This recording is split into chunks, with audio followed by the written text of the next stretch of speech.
The lighthouse vanished. It did not crumble. It did not fall into the sea. It simply ceased to be. Where the stone tower had stood for over a century, there was now only a jagged gap in the cliffside. The air hung thick and heavy, saturated with a salt mist that clung to the skin like a wet shroud. I walked to the very edge, boots crunching on loose shale, and reached out. My hand met nothing but empty, freezing air where solid granite should have blocked my path. The silence was absolute. No gulls cried.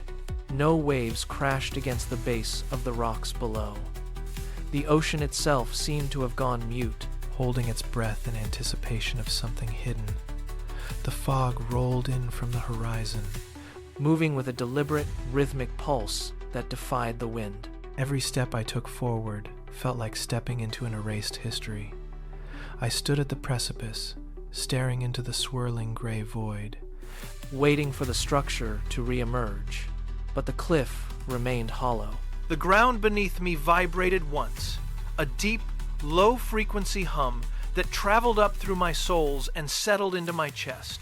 The landmark was gone, and in its place, something else was beginning to breathe. 2 miles off the coast, the water turned blacker than the night sky. My boat drifted over the spot where the light should have been casting its beam. I saw something floating just beneath the surface, caught in a patch of bioluminescent foam. I reached down, fingers numb from the spray, and hauled the object onto the deck. It was a heavy leather logbook, bound in salt-crusted hide. I expected it to be soaked. A sodden mass of ruined pulp. It was bone dry. The leather felt warm, pulsing with a faint, rhythmic heat that matched my own heartbeat. I pried the stiff cover open. The pages were crisp, untouched by the brine that coated the rest of the boat. I flipped past months of mundane weather reports and routine maintenance logs. The final entry was different. The ink was fresh, still glistening under the beam of my torch. It contained only 5 words. Written in a hand that looked jagged and hurried, they finally answered. The silence of the ocean shattered. I heard a faint, metallic scraping sound coming from the hull beneath me, as if something were trying to communicate back. The mystery was no longer about a missing tower. It was about what had just reached out from the dark. I held the book, and the air around me grew thin. The hum from the hull had migrated, vibrating now through the very wood of the deck, rising in pitch until it settled into a low, ambient drone that rattled my teeth. Every instinct screamed for me to cast the logbook back into the depths, to let the ocean reclaim the message. But I could not. The ink on the page seemed to shift, the letters darkening, expanding, as if the words were breathing in the cold night air. I looked directly into the lens, my voice dropping to a whisper that barely cut through the rising static of the wind. There is a weight to the truth, a gravity that pulls you toward the point of no return. You have seen the log. You have heard the signal. The question is no longer where the lighthouse went, but what it brought back with it. If you stood here, alone on this deck, with the black water pressing against the sides of the boat and the tower nowhere to be found, would you go inside? Would you step across the threshold into that empty, hollow space? Think carefully. The void is not just a place. It is an invitation, and it is waiting for an answer. The silence did not last. It broke with a sound like tearing metal, a high-pitched scream that tore through the air and forced me to drop the logbook. I covered my ears, but the noise was inside my skull, vibrating with every beat of my heart. Then, the horizon ruptured.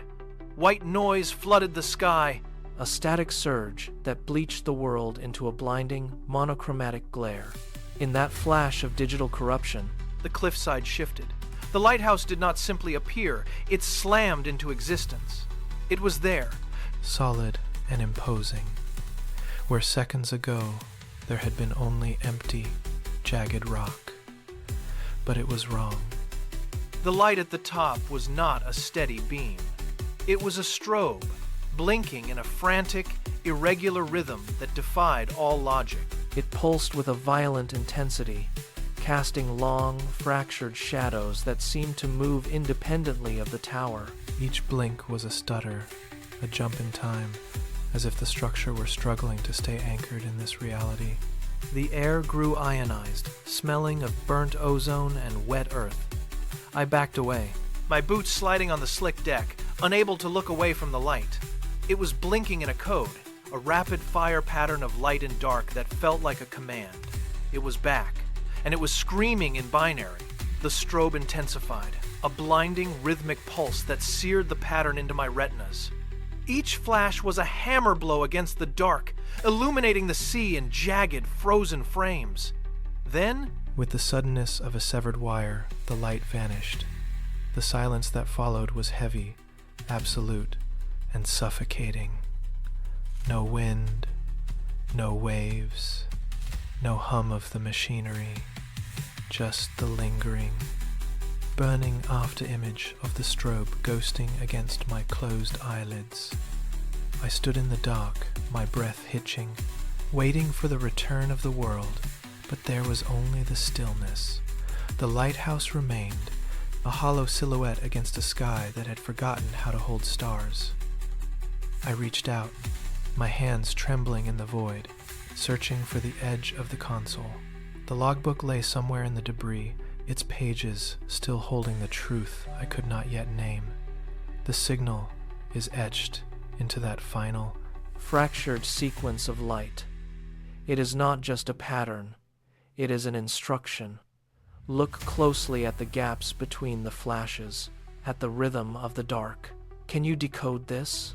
The message is fading. The sequence is collapsing, and the time to understand it is running out. What does the light want you to know?